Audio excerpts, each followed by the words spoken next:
Kumusta naman kaya mga kabayan? Kita niyo ba ito, ang aking nilulutong ito? Oh, alimasag at hipon, crabs and prawns, ayun na ho, in sweet chili, garlic sauce. Mga kabayan na to, talaga namang nakakapaganyaya ang sarap. Kita niyo ba naman ang itsura? Yan na ho.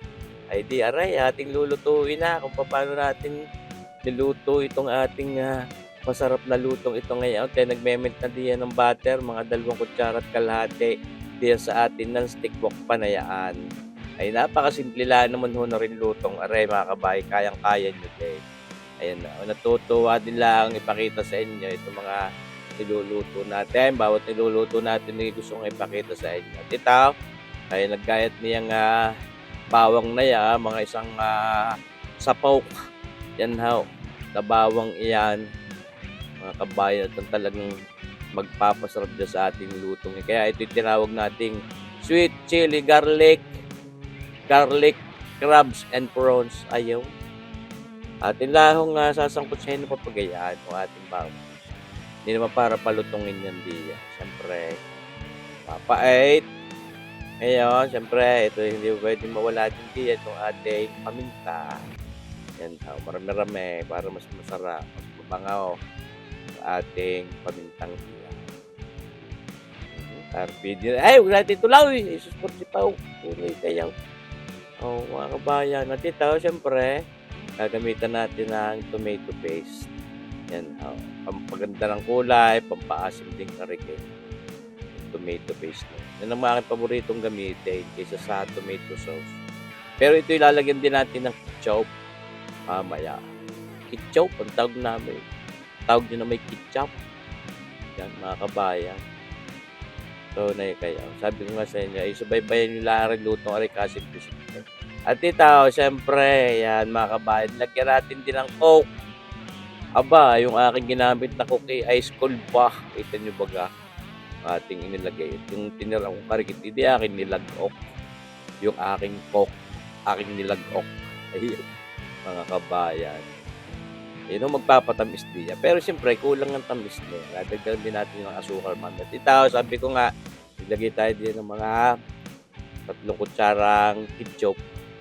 Yan, At ito, yung asukal na sinasabi ko, nilagay muna tayo ng isang kutsarita diyan. So, may pwede pa rin natin dagdagan sigun sa tamis na ating ibig.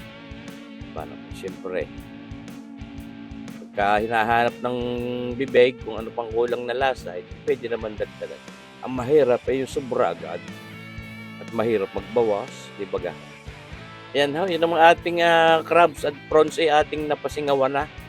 Yan na-steam na natin. Ito atin lalagyan ng pahanghang, kaya ngayon ay sweet chili garlic crabs and prawns.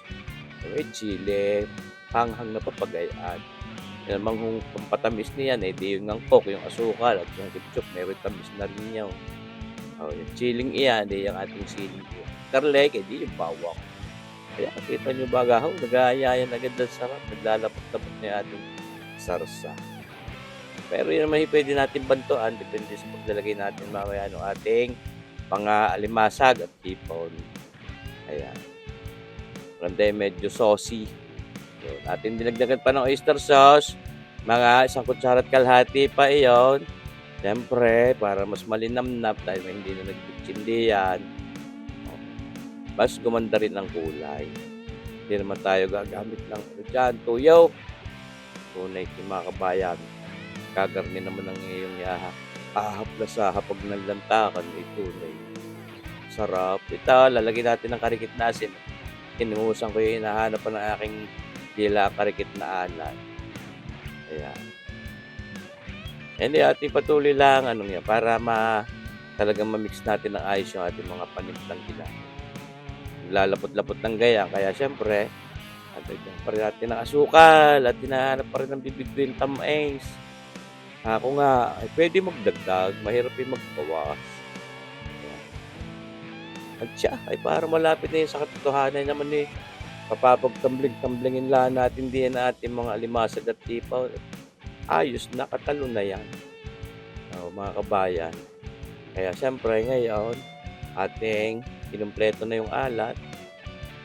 talagang, para wagas na yung timpla niyan, swak na sa ating panlasa, ating kinukumpleto, mga kabayan. Yan na nga, kita niyo baga, eh, pinakukuto-kutulan natin ng karikit at nang sagay pagbagay natin itong mga limasag at tipong iyan, kumpleto na nga ho ang lasa.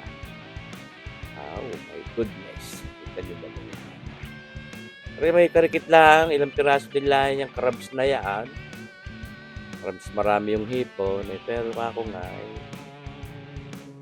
hindi natin basta ano lang, pasingawan niya magay at pwede naman natin pasarapin ang luto. Kaya yan, tinawag nga natin sweet chili garlic, crabs and prawns. Yun, di ba gano'n?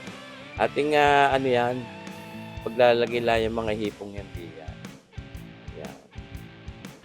Talaga namang ano, pinagtatanggal ko yung mga itim niyan sa likaw, tsaka yung mga utak na yung hipong iyan. Kaya mapapansin ninyo yung mga ulo ay nakatikwas na papagay. At may lansa ho iyon yung mga ating dinagdagan ng ng sabaw nung ating pinaghalbusan niyang hipon at prawns. At yun ho, yung flavor nun ay masarap din naman yan, may walang masyadong alat eh. Kaya dumagdag din ang karikit do sa ating pinakasarsa. Ayan, ganyan makikita yan din ating sasaboy-saboy diyan sa ibabaw. Nako pa, ito na kaya pag na-infuse diyan sa ating mga alimasag at hipon na yan, yung ating naging panimplang iyaw na ipinagdalagay kanina, ay kumpletos ricados na yan. Siguradong napakasarap na niyan. Pero ating bibiyak-biyakan din yung ating mga crabs na yan ng manood doon sa kaibuturan yung lasa ng ating mga panimplang yan. Naman kami lang ang lalanta, kaya hindi naman para kahit ay buksan ko talaga. Lalanta kundi bibiyakin din naman yan, hindi pag-aho. Kaya ating pinagbubuksan papagayan. Sa gayon, sumuot sa loob yung lasang niyan. Then magre-reduce pa yung ating sauce niyan, mga kabayan. At siya, panalo na yung ating iyan. Ating sweet chili garlic, crabs and prawns, ni Sir Boyet. Kaya nyo din gawin. Tunay naman. Pag inahaplas mo sa hapag ng lantakan, ay talaga namang mapapa-aliris ka din. Ay lalo ko sa hapag ng barikan. Siguradong palakpak ang kainuman. Pagka mga gayaan ang lalantakan. Pinatay na natin ang apoy at pero yan ay ating pinahangang pa rin ang karikit na gayat. Yan naman tuloy pa rin ang ano niyan. Ating medyo parang ako nalalabnawan pa sa sabaw, ating inapuyan ulit ng karikit. Yan. Para mapag-reduce pa rin natin. At yan, para may maganda rin kuha. Siyempre for the vlog. Ayan. Kaya ating inapuyan ulit ng konting oras pa, karikit na oras pa at ng sagay ay mas malapot. Ay nangahaw ang ating sweet chili garlic crabs and prawns ni Sir Boy. Sana nagustuhan nitong ating video ito. Abangan nyo pa rin ang ating mga susunod pang videos. Mabuhay tayong lahat. God bless!